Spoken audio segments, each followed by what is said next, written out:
All right, welcome back to the channel. Today we're going to be talking about 3 dangerous myths that can cripple your business before you even get a chance to recover. My name is Greg Rodriguez, and this is a channel we're going to empower the business owner with tools and insights to not just have a business, but to have a thriving business that gives you the realization and the goals that you set out to accomplish. Today we're going to dive deep into unlocking the true potential of your business. Yes, we're going to talk about maximizing profitability through operational efficiency, financial management, and of course, customer retention. You know, these are 3 things that we don't really think top of mind, but these are the big ones that really set a great foundation for your business that's going to allow you to just scale and grow and have, again, a thriving business. So listen, grab some notes because hopefully the next 15 minutes could be the opportunity for you to redefine your business strategy. So let's get started. All right, so first up, we're going to talk about operational efficiency. And guys, it is the backbone of any profitable business, yet it's often shrouded in myths. One common misconception is that if it's not broken, don't fix it. When you get into the mindset of it's not broken, don't fix it, that really tells me, right, as an advisor, that you're not looking at your numbers. You're just showing up, you've fallen in love with a service idea or a product, and you're expecting that item, that thing by itself is enough to get you from A to B or all the way to Z. Guys, this fallacy of if it's not broken, don't fix it, it's not going to get you very far if you're going to build a business beyond just being an employee, right, of yourself. By the way, wow, the worst thing anybody could ever do is be an employee of themselves, right? You're better off going out there and getting a job for somebody else and going home at 5 o'clock and just going to sleep, right? What if I told you, right, if that through continuous improvement, you can unlock unprecedented growth through efficiency, right? We need to understand that if we remain stagnant, we're going backwards.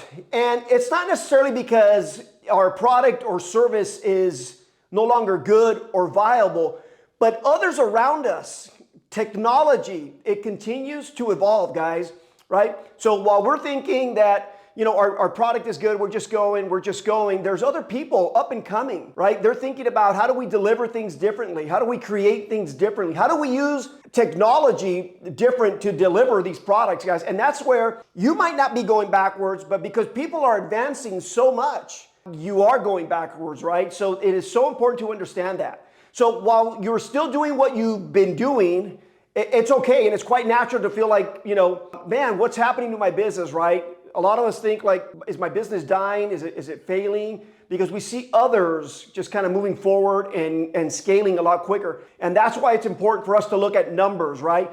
What did I sell last month? What did I sell the following month? What did I sell this time last year compared to today? These are all metrics that give us, it's the pulse of our business. How is it that we're doing? How is our business doing? And it really is an eye-opener, right? When we start looking at that wonderful product or service that we had and we see it kind of like being kind of like a fading winner, right? It was like, boom, just crushing it, making you all kinds of money. And then all of a sudden, we're like, wow, what am I doing wrong? Why isn't this working? And we feel like we're fading. And all we have to do is look at what's happening with our numbers.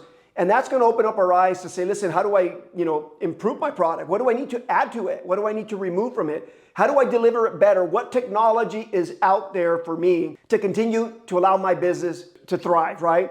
We need to constantly review operations to see if we're running lean and have a proper mix of true and proven systems versus new technology. There's a time and a place for what's old school and what's working. And there's a mix, right, of how do we introduce technology to keep our program, our product, our service in front of people, providing the value that we thought originally that it was going to do, right? And this is how we do that. Sometimes it's old school, right? I'm not saying kill, true and tried, right? I'm saying that sometimes it will be old school that is the best, but we need to consider other options for ultimate optimization.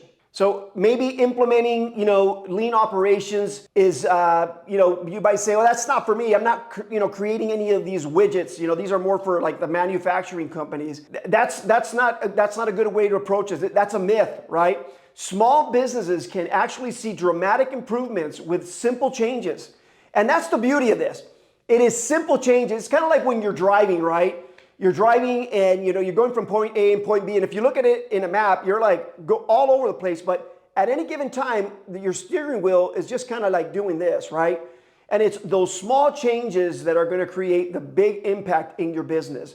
And speaking of maps, right? Start mapping out your processes. Identify the bottlenecks and eliminate them quickly. The longer that we just decide not to look at things, those bottlenecks you get really stuck, and it becomes harder and bigger challenges to remove them, guys. So identify these things very, very quickly. And remember, technology is your friend here. Cloud-based tools are very inexpensive. They can facilitate your product, again, whether it's recreating it, whether it's delivering it to your customer, and it can save you a lot of time and money. So when you embrace efficiency by looking at your numbers, you embrace technology, you can still have that great product that you had, whether it was a month ago or years ago, continue thriving by helping it to stay vibrant. All right, now let's debunk a big myth in financial management, which is a good product or service idea will naturally be profitable. The truth is, without solid financial management, even the best of products can fail to be profitable. Guys, as a CPA over 20 years, I see this all the time where business owners, they actually have a great product and they fall in love with it. They just simply fall in love with it, and that's it. They fail to look at metrics, numbers. Are we producing this efficiently? Are we delivering it efficiently? And it is not enough. However great, we've seen it, just take some time yourself. Write down quickly, right, on that piece of paper that you're taking notes, write down how many companies that you thought, right, had a great product and they're no longer here. It's not enough to have a great product or service today. Many of you, right, will fall in love with that product or service because we become the artist of what we created, right? And we're stuck in that fallacy that leads us eventually to frustration and abandonment of a great idea, right? A great product, a great service that could be a big winner and most importantly, can help a ton of people. We need to understand the numbers behind our ideas to give them long-lasting lives. Guys, listen, Business 101, you must look at numbers. You're a business owner, right? When you created something, I understand that a lot of you do it with passion, and we have to have passion. To really serve people, we have to have passion in what we do, but we gotta put that CEO hat on. We are now a business owner, so we have to take time in our schedule, right? Gotta calendar that. Look at the numbers. Financial literacy is going to be key for you. Understanding basic principles can transform the way you view your business. And it's going to help you actually just continue to improve it and improve it. We have to forecast. Hey, my business did this month. What do I think it's going to do next month? What do I think it's going to do towards the end of the year? We have to have projections because projections leads us into cash flow, right? How much cash do I have? How much cash do I need? A lot of small business owners, boy, they make a buck, they take out a buck. They make a buck, they take out a buck. And sometimes we run out of what? Money. And that just kills a business because there's not enough money to either, if you have a product, there's no more money to create more inventory, right? Maybe there's no more money to implement technology. So it's so important, guys. It's not just for the big players. A lot of people think, well, when I get to $1 million, $5 million, the numbers are going to be more important to me. I'm going to tell you, in today's world where there's, efficiency, compliance, this stuff is not just about the big players anymore. With good organizational processes, you will have the numbers to properly measure beyond the love you have for your idea. I've seen so many people go broke with good ideas, products, services, and it wasn't, again, just because of that. It was simply because they didn't put the financial management in place at the beginning of their business. When you start out your business, it's going to be important that obviously you're committed, you're all into what you've created, right? We got to take some time to say, okay, what about the money side of it? What about the business side of it? It's going to be really important for you to have longevity and growth, right? Where you're thriving so that you can scale, you can hire people, right? You can all of a sudden someday, instead of, working in, maybe you're working on your business. Maybe you're just sitting in the owner's box of your business, right? You're taking a look, right? And you're leading and you're helping other people in your organization become leaders. So when you see struggling companies, it's not because of product or service. A lot of the times it's simply because of financial management. This happens all the time. For example, a restaurant. You may see a big, a name restaurant completely shutter in 6 months and say, what happened to this place, right? The food was really good. And then, all of a sudden you see a rebranding, right? There's a new restaurant coming in. It's an identical concept. And then they're there for years to come, right? They're thriving. They're there. They're growing. And you say, what's the difference? The difference really is financial management. You probably have more than 1, 5, 10, examples that you can come up on your own of when you've driven by a street, right? And you've seen whatever it is, a restaurant or this business, and all of a sudden you're like, wow, they're gone. As a CPA, I'm telling you, they're gone 9 out of 10 times because of financial management. And then you see somebody else come in and you might stop in and say, wow, this business is here. It's a year, it's 2, it's 3. Guys, be one of those winners. Understand that the financial part of your business is going to be critical to your growth and your success. All right, now we're going to talk about customer relationships and retention. And I have to tell you, as much as I am a CPA, this is absolutely my favorite thing. And I'll tell you what I do, how I do it, and how it's just paid dividends for me from the heart, not fake, right? So now let's tackle a myth that could be costing you, and I know it is if you're not doing this, is that new customers are more important than existing ones. In reality, when we retain a customer, right, it's 5 times cheaper than having to acquire one. That doesn't mean that we're not looking for new customers every day. Of course, we're marketing, we're advertising, we're trying to see who we can help. But make no mistake that just from the processes in your office, in your businesses, the fact that you have customers, clients that are staying, everything is, I don't want to say cookie cutter, but it's an opportunity to automate things. They understand how you work, you understand how they work. It's much, much easier than bringing on, having to replace old with new, old with new. That's a vicious revolving door for any business. So exceptional customer service and personalization is what's going to win. And of course, listen, we want to deliver. We can't deliver fake news here, right? We want to deliver a great product and a great service, right? And we have to remove ourselves from that transactional side of, I gave you this for that. We want to build relationship-based mindset.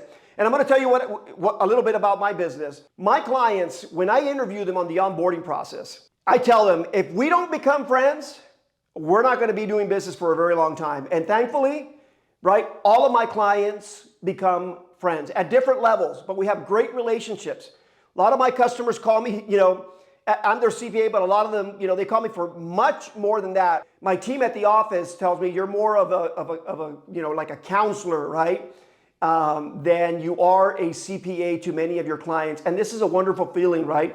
Because remember, I've talked about this before. I listen to their stories, right? What is it about this business that you started? Or why did you start it? What are your goals? And what about those goals? And we have to partner with these people. And when we do that, what we're building is an army of great people that believe in you. They believe in your product. They believe in your service. And they're going out there and letting the world know who you are, what you do, and how you've helped them, and why they should be with you. I'm going to tell you, there's been many nights I've had clients here at my house. I've gone to their house. We've gone to functions. We've vacationed together. It's evolved to a relationship of just really caring and really one of love. And when you're able to do that, you're going to have a great business of loyal individuals. You're going to be loyal to them, and that's how you're going to win. So there you have it. 3 key areas where small businesses can take action today to drive profitability tomorrow and into the future. Operational efficiency, financial management, and my favorite, customer relations, right? Building that great relationship with your customers. These are not just buzzwords. These are achievable goals, and with the right approach, remember, that's going to be the path to profitability. Profitability is a journey. It's not a moment in time. It's not a sprint. Stay lean, stay informed, love your customers and your clients, and they're going to reward you big time. Thank you again for watching this. Stay tuned for the next one.